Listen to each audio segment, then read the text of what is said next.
capsule. Alright, welcome back. If you remember our last deep dive, we left Noel stolen, the talker with a plan, hell-bent on becoming the strongest. But in this next volume, his personal quest is about to slam head-on into a terrifying new reality. So yeah, last time it was all about Noel's ambition. Now, the entire world is on a deadline. The stakes just went from personal to, well, global. This isn't just about one guy's journey anymore. The clock is ticking for everyone. Right. So that brings us to the core of the problem. All of Noel's clever plans and schemes are about to seem pretty small, because he's up against a threat you can't outsmart. We're talking about a full-on, extinction-level event, and it's heading straight for them. And this is the guy who brings the bad news. Inspector Harold Jenkins.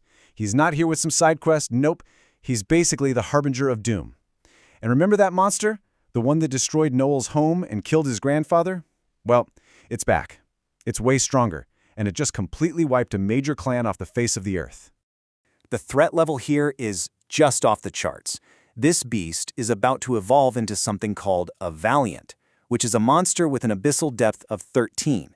To put that in perspective for you, the last time a Valiant appeared, it erased 3 entire countries, and now the world has exactly 1 year to get ready for the next one. So how do you fight a world ender? The short answer is, you don't. Unless you're part of the Regalia. This is the super elite alliance of the 7 strongest clans in the world. They're literally the planet's only line of defense. For Noel, everything just changed. This isn't about fame anymore. It's about survival. This is where it gets really crazy. Noel realizes they don't have a year. To stand any chance at all, they have to get to the top and join the Regalia in just 6 months. So how does a brand new party, led by a supposedly weak talker, pull off in half a year what takes most people a lifetime? With that clock ticking down, Noel knows playing by the rules is a dead end. He needs power, he needs fame, and he needs it like yesterday. So it's time for his first major gambit. On one side, you have our ruthless anti-hero, Noel. And on the other, his first target, the Winged Knights. These guys are the capital's golden boys, total paragons of honor. To the public, they're heroes.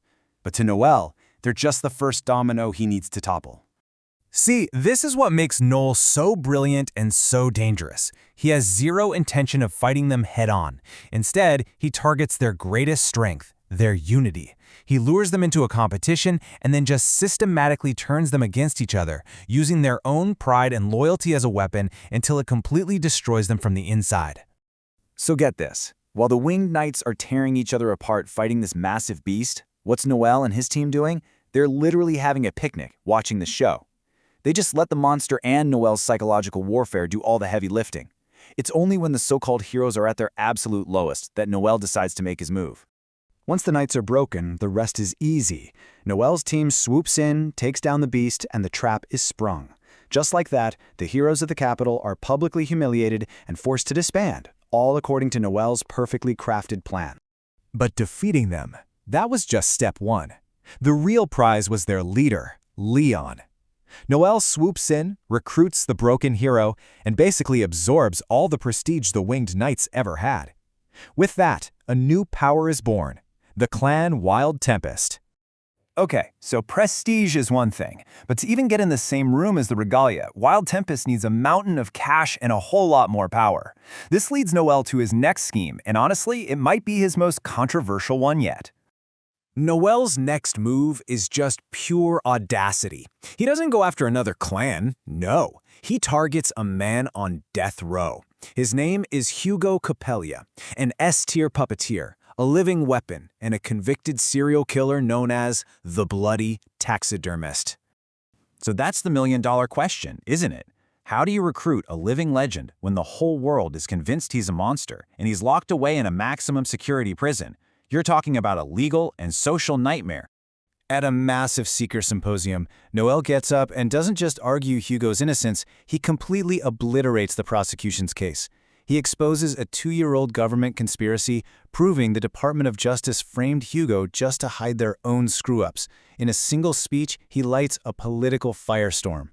But Noel's always playing 4D chess. He knows the real killer will be desperate now. He anticipates an assassination attempt on Hugo in prison and sets a trap. By saving his life, Noel doesn't just get an ally. He gains the unwavering, absolute loyalty of one of the most powerful men in the world. Everything seems to be falling into place. Noel has the prestige, the power, and a direct line to the funding he needs to make it all happen. But just when victory is right there in his grasp, his perfect plan is about to get shattered into a million pieces. Noel and Hugo confront the true mastermind, a merchant named Andreas Huger. And they're not there for justice, they're there for his money. They have him completely backed into a corner, ready to drain him of every last coin for their cause.